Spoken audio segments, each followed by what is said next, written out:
Hello friends, welcome to my channel. ఈరోజు మన వీడియోలో చాలా ఫాస్ట్గా చేసేటువంటి పల్లీ చట్నీని చాలా టేస్టీగా ఎలా తయారు చేసుకోవాలో చూపించబోతున్నాను. ముందుగా ఈ చట్నీ కోసమని ఒక మిక్సీ జార్ తీసుకొని దానిలోకి ఆయిల్ లేకుండా దోరగా ఫ్రై చేసుకున్నటువంటి పల్లీలని అరకప్పు వరకు వేసుకుంటున్నాను. అలాగే కారానికి తగ్గట్లు పచ్చిమిరపకాయలను కూడా వేసుకోండి. అలాగే దీనిలోనే కొద్దిగా కరివేపాకును కూడా వేసుకోండి. అలాగే కొంచెం కొత్తిమీరను కూడా వేసుకోండి. తర్వాత కొంచెం చింతపండును కూడా వేసుకోండి. అలాగే ఇందులోనే 3 వెల్లుల్లి రెబ్బల్ని కూడా వేసుకోండి.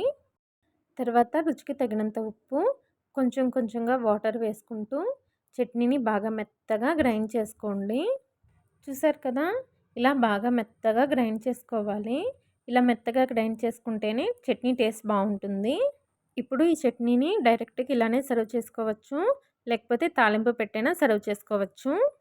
నేనైతే తాలింపు పెడుతున్నానండి. తాలింపు గిన్నెలో 1 స్పూన్ వరకు ఆయిల్ని వేసుకొని అర టీ స్పూన్ ఆవాలు, 1 ఎండుమిరపకాయ కట్ చేసి వేసుకోండి. కొద్దిగా కరివేపాకు వేసి తాలింపుని ఫ్రై చేసి తాలింపు వేగిన తర్వాత కొద్దిగా ఇంగువను కూడా వేసుకొని ఒకసారి కలిపి ఈ తాలింపుని చట్నీలో వేసి బాగా కలుపుకొని సర్వ్ చేసుకోవడమేనండి.